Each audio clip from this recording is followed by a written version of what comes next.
সুপ্রিয় দর্শকবৃন্দ, আসসালামু আলাইকুম রহমতুল্লাহি ওয়া বারাকাতুহু। ইনকিলাব মঞ্চের মুখপাত্র শরীফ ওসমান হাদীকে জাতীয় কবি কাজী নজরুল ইসলামের কবরের পাশেই চিরনিদ্রায় শায়িত করার সিদ্ধান্ত হয়েছে। এ নিয়ে দৈনিক আমার দেশ পত্রিকায় একটি খবর প্রকাশিত হয়েছে।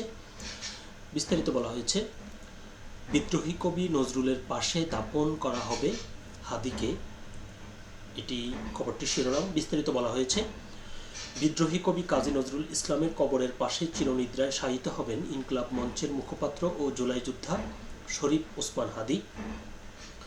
আগামীকাল দাপনের আগে মানিক মিয়া অ্যাভিনিউতে বাদ জোহর তার জানাজা অনুষ্ঠিত হবে। শুক্রবার ইনকিলাব মঞ্চ স্ট্যাটাসে জানায়, শহীদ ওসমান হাদীকে বহনকারী গাড়ি বিমানবন্দর থেকে হিমাগারের উদ্দেশ্যে যাত্রা শুরু করেছে। সেখানে শহীদ ওসমান হাদীকে রেখে ইনকিলাব মঞ্চের কর্মীরা শাহবাগে এসে অবস্থান নেবে।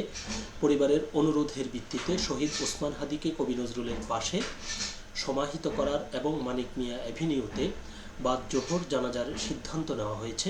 তার প্রেক্ষিতে আজকের পরিবর্তে আগামীকাল মিছিল সহ সেন্ট্রাল মসজিদে আনা হবে বলে জানানো হয়। ছাত্র জনতা আজ ও আগামীকাল শৃঙ্খলার সঙ্গে আন্দোলন জারি রাখার আহ্বান জানায় ইনকিলাব মঞ্চ। স্টেটাসে বলা হয়, যেন কোনো গোষ্ঠী অনুপ্রবেশ ঘটিয়ে আন্দোলন স্তিমিত করতে না পারে, একই সঙ্গে সহিংসতার সুযোগও না পায়। লাশ দেখার কোনো সুযোগ থাকবে না। তো বলতে গেলে এটি মৃত হাদীর সবচাইতে শ্রেষ্ঠ উপহার। কারণ জাতীয় কবির সাথে তার কবরের পাশে শায়িত হওয়ার সৌভাগ্য সবার হয় না। এক্ষেত্রে বলতে হবে হাদীর সৌভাগ্য।